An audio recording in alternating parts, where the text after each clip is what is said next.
Here we have the astrology chart of a super Aquarius soul. Yes, this is a real chart. February 5th, 1962. And we're going to look at what this means at a soul level when an individual comes in with a heavy focus on a stellium. Now, these stelliums are rare. I mean, just look at the fact that the three personal planets, Venus, Mercury retrograde, and Mars, are all in the same sign, plus the moon in this particular chart. Saturn is here in Aquarius, and so is Jupiter. So it's quite the lineup to have seven planets in Aquarius. But wait, there's more. Because if you go over here to the other side of the chart, you can see that the north node is in Leo, which means the south node is in Aquarius. And the south node would be right here at 18 degrees, conjunct Jupiter, conjunct Venus. And then you also have Uranus over in Leo at 29 degrees retrograde. So this is a very interesting dynamic with the Leo Aquarius axis in play in this chart. And then, of course, the full lineup of planets in Aquarius. I always think it's fascinating to look at other astrology charts because they're all so vastly different, and it helps you to see your chart perhaps in a new way or with new eyes. So with this energy lineup, and as we know with Pluto in Aquarius, Pluto will be coming through and making conjunctions to each of these planets into 2044, a 20-year journey across all of the Aquarius points. I also have to give you a side note that this is not somebody I know. This is just a chart I drew up. So I'm not talking about a specific person. I just thought this would be a good case study to understand more about how some people came in with very clear energies in their chart to work with. So this is where Pluto comes through and is going to be transforming and evolving each of these planets. And the house that Pluto is moving through is where the environment of that energy is. And the house means that it's going to be moving through, in this case, the 7th, 8th, and 9th houses here. So with Pluto permanently changing and evolving aspects of this person's life and their self-identity, the Pluto transits come through and work with us for a minimum of 1.5 years, usually more like 2 years, and then moves on. And there's such intensity with Pluto that it's great to have a heads up. Now, honestly, we often fear the Pluto transits and we say, oh no, what's going to happen? What's going to happen? With Pluto in Aquarius, you won't always see it coming because Aquarius moves quickly. And so these are more like faster life changes where you have a knowingness, which is part of that Aquarius frequency. You know there's change coming. You know something is happening. You can just feel, okay, there's going to be some big things occurring in my life. I can't see it yet. I don't know exactly what. But the Aquarius frequency is already quantum leaping into the next reality. And so I feel that with this particular Pluto transit across all of these planets, there's going to be aspects of the self and aspects of the soul that are directing one into that next version of their reality rather quickly. And it could be showing up through very wild visions, imagery, messages, almost like you know that a business isn't going to last. So even though it's operating right now and working fully right now and it looks healthy and good, a part of you knows I just need to be aware of what I can move to next, of what the next version of my work is going to look like. So I feel that with the Aquarius energy, you could be sensing that change is happening And you're already moving ahead of it with the Aquarius frequencies. In this particular chart, this individual came here to be a systems buster. I mean, no doubt about it.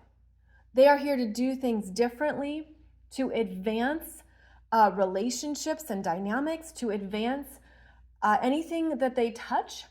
They don't want it to even, it's like I'm feeling it retract into a previous version. They want it to move ahead. This is someone who should definitely have their own space and room to fully be themselves, because they're not going to listen to anyone else anyways.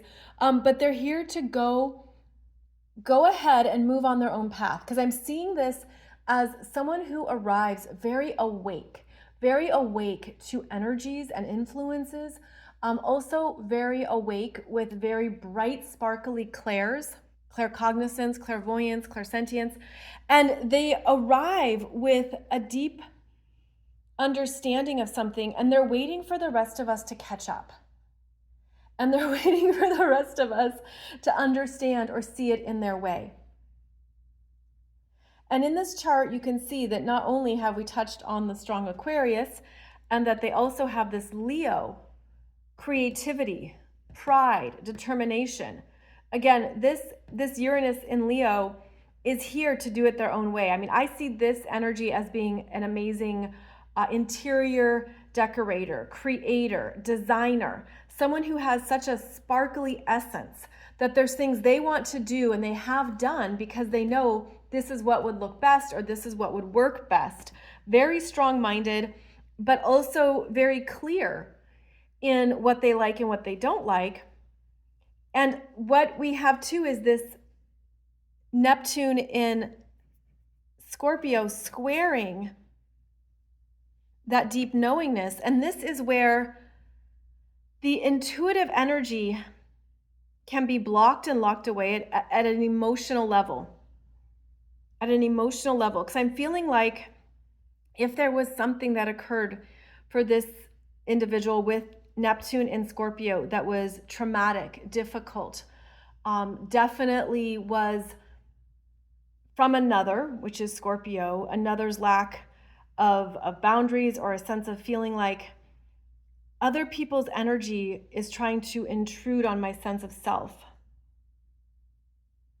The square here is an idealism, especially to Mercury, the Sun, Venus, and Jupiter.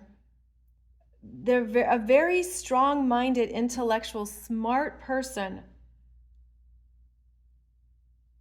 yet who doesn't always see things clearly around others' motivations, intentions, or psychology. The mind overruns the interpretation of other people's energy. And this can also be something where the individual is pushed away from people, wants to be alone, wants to do their own thing without interference, because the interference could feel dangerous, unsafe, could feel like it's taking you away from a prime focus or directive. This square from Neptune also brings up suspicion and questioning of what other people want from you, because it isn't integrated or connected in the chart in a healthy way with the sense of self. Because see how that Neptune is squaring Mercury, Sun, Venus, Jupiter, and the nodal axis. That north node at 18 degrees of Leo, I would consider this a square, even though it's 5 degrees apart. So there are energies from other lifetimes that are influencing one's choices and decision-making around relationships, trust. So this would be definitely harboring deep trust issues that have been difficult to resolve and understand, because the energy goes back across lifetimes, which is part of what the North Node and South Node axis connects us with. And so yes, that North Node in Leo is directing this person forward into their own sense of self more fully, their creative needs, a sense of personal desires and willpower, even though it's conjunct Jupiter and Venus exactly. So that South Node would be right here at 18 degrees of Aquarius. So this individual comes in with some big concerns, even a sense of, I don't want to work with groups of people. There can be problems with siblings, sisters, women, friendships. There could be a sense here of, yeah, even though it's Jupiter conjunct Venus, which we can think of as, oh, those are both good energies. Well, she's carrying in, or whoever this is, he is carrying in some of the best connections from other lifetimes and connecting to it, like bringing it forward as karmic rewards, but there's still suspicion around it. And I don't know if I still trust them. Are they being upfront with me? Are they really saying what they mean? Because that square from Neptune brings in a lack of fully trusting. And so all of this can push that Aquarius energy into, well, I'll just do it myself. Instead of developing and interacting with more people. I mean, this is certainly an individual who knows a lot of people, a lot of acquaintances, probably a lot of contacts in their phone, has always been connected. A great networker, but I just feel this undertone of like, as long as it's getting me somewhere, that's great. But there could also be a sense of, I'm not afraid to cut people off, especially when Uranus is opposing the moon. And it's like, okay, I don't need that connection or that person anymore. I need to move on. I need to move it forward. Aquarius is always about the forward motion. This could be having a very selective inner circle and yet knowing a lot of people and having a broader network to reach out to as needed or if needed. Also, this could just be a very extreme lone wolf. I mean, look at that Mars conjunct Saturn. I'll do it on my own.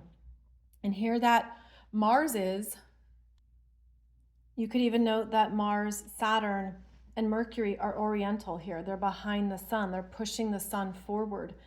Think of them as behind the scenes. And this Mars being the one that wants to move ahead, but is stopped by Saturn to make sure that it's very clear, focused intentions. And with Saturn being a co-ruler of Aquarius, this is a very determined individual who won't be steered off course, who also is not looking for compromise or to diminish their purpose or what they want to accomplish. So again, when I see a strong Aquarius lineup such as this is a system buster, a disruptor, someone who is widely misunderstood. I feel that they are ahead of their times. They're ahead of their time, but they were born to advance the collective. The soul chose to come in at a time that they carried these very different frequencies that are meant to shake up the apple cart, that are meant to disrupt and bring about new levels of awareness and understanding. They are meant to be here and be different. And this is something that is going to be undergoing a very significant change as Pluto moves through, and Pluto evolves it even more. So when you have a strong Pluto transit working with the stellium, many aspects of life permanently change and shift as you advance into a new definition of self. And so the biggest transit will be when Pluto is conjunct the sun. And that's when old parts of life will fall away as a new expression and understanding of yourself rises up. But this is an individual who came in, I feel they can certainly arrive from future timelines. They are meant to dismantle what is connected to the old ways. They also can carry frequencies that support what humanity needs now, even before it's recognized or understood. And so even though there's a lot of frequencies here and energies related to the collective and what is being advanced, the soul is actually learning to stay in the heart. Heart, not just head. Heartbeat, present moment. Connecting to your humanness and connecting to what it means to take a risk in a personal way. And for this individual, it could be the risk is in relationships, especially if there is suspicion and a lack of trust in others. If they are too fixated on my way or the highway, this is a lifetime to learn what it means to have human connections and relationships that are good for you, where you are truly seen, which is part of that North Node in Leo, where you're seen for who you are, not just what people perceive or who they think you are. This is more about a warmth, a warming energy, warming up to even imperfections and not having rigid expectations of self, also rigid expectations of others, as we look at the 7th, 8th, and 9th houses of how you expect other people to be or what you expect and want them to be. This is loosening.